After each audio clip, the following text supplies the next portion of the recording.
नमस्कार दोस्तों, मर्यादा पुरुषोत्तम श्री राम ने क्यों की एक स्त्री हत्या।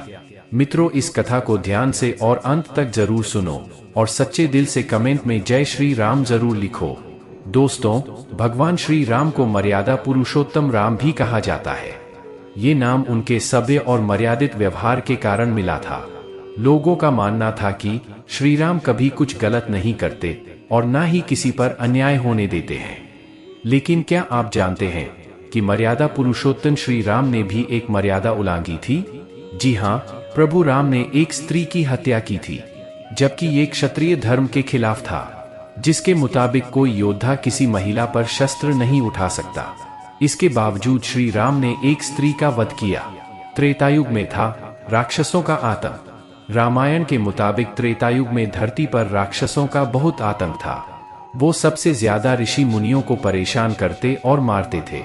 तब भगवान विष्णु ने श्री राम के रूप में राजा दशरथ के घर जन्म लिया, कई राक्षसों का वध किया और कई श्रापित लोगों को मुक्ति भी दिलाई। जब ऋषि विश्वामित्र अयोध्या के राजकुमारों प्रभु श्री राम और लक्ष्मण को शिक्षा दे रहे थे, तब वहां ऋषि अगस्त्य के साथ कई पीड़ित लोग भी आए। ऋषि विश्वामित्र को अपनी आप बीती सुनाने लगे कि कैसे राक्षस आकर उनके यज्ञ में बाधा डालते और उन्हें परेशान करते हैं। कभी कभी तो राक्षस यज्ञ कुंड में मांस के टुकड़े या रक्त डाल देते और किसी की भी हत्या कर देते हैं। वो किसी को भी चैन से नहीं रहने देते, ऋषियों को करते थे परेशान। उनकी आप बीती सुनकर श्री राम ने ऋषियों से कहा, आप अपना यज्ञ कीजिए, हम आपके यज्ञ की रक्षा करेंगे। जब ऋषियों ने अपनी यज्ञ शुरू किया, तब दोनों राजकुमार यज्ञ की रक्षा करने लगे। यज्ञ के दौरान वहां राक्षसों की एक टोली आई और ऋषियों को सताने लगी। तब श्री राम और लक्ष्मण ने अपनी पराक्रम और वीरता से सभी को मार भगाया। इसके बाद बड़े शरीर और कुरूप चेहरे वाली एक राक्षसी ताड़का वहां आई और यज्ञ कर रहे ऋषि अगस्त्य को मारने लगी। तब अपनी जान बचाने के लिए ऋषि अगस्त्य श्री राम से ताड़का को मारने की विनती करते हैं, लेकिन श्री राम उसे ये कहकर नहीं मारते कि क्षत्रिय धर्म में कोई योद्धा किसी महिला पर शस्त्र नहीं उठाता। ताड़का ने लिया ऋषि अगस्त्य को मारने का प्रण। इसी दौरान ऋषि विश्वामित्र वहां आते हैं और प्रभु राम को बताते हैं कि ताड़का पहले एक सुंदर अप्सरा थी। वो सुकेतु यक्ष की पुत्री है।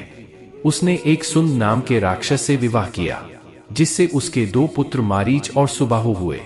लेकिन एक बार जब उसने तप करते हुए ऋषि अगस्त्य को सताया, तब उन्होंने उसे श्राप दिया, जिससे वो एक कुरूप राक्षसी ताड़का बन गई। जिस कारण उसके पति सुंद राक्षस ने क्रोध में आकर ऋषि अगस्त्य को मारने की कोशिश की, तो ऋषि अगस्त्य ने उसे अपने श्राप से भस्म कर दिया। इसके बाद ताड़का के साथ उसके पुत्रों ने अपने पिता का बदला लेने के लिए ऋषि अगस्त्य को मारने का प्रण किया।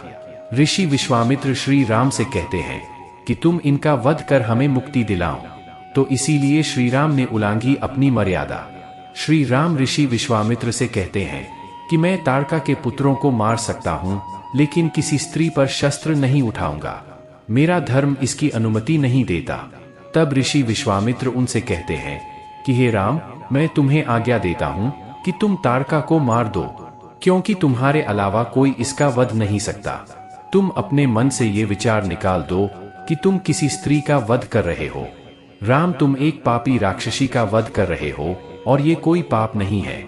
इससे तुम ऋषि मुनियों के साथ मानव जाति का भी कल्याण करोगे, ताड़का वध और लोक कल्याण। तब ऋषि विश्वामित्र की बात मानकर श्री राम ने एक ही तीर में ताड़का का वध कर दिया, जिसके बाद वो सुंदर अप्सरा के रूप में बदल गई। उसने प्रभु को प्रणाम किया और स्वर्ग की ओर चली गई। इसके बाद श्री राम ने एक तीर मारीच की ओर चलाया, जिससे वो 400 कोस दूर कहीं गिर जाता है। वहीं उन्होंने अपने दूसरे तीर से सुबाहु को मार दिया। इस तरह विश्वामित्र के कहने पर श्री राम ने सभी राक्षसों के साथ लोक कल्याण के लिए अपने क्षत्रिय धर्म के विरुद्ध एक राक्षसी ताड़का का वध किया। तो दोस्तों, उम्मीद करता हूं कि आपको वीडियो पसंद आया होगा और आप हमारे चैनल पर नए हो तो वीडियो को लाइक और चैनल को सब्सक्राइब जरूर करें। आपके एक लाइक से ही हमें प्रेरणा मिलती है और हम मोटिवेट होते हैं। धन्यवाद।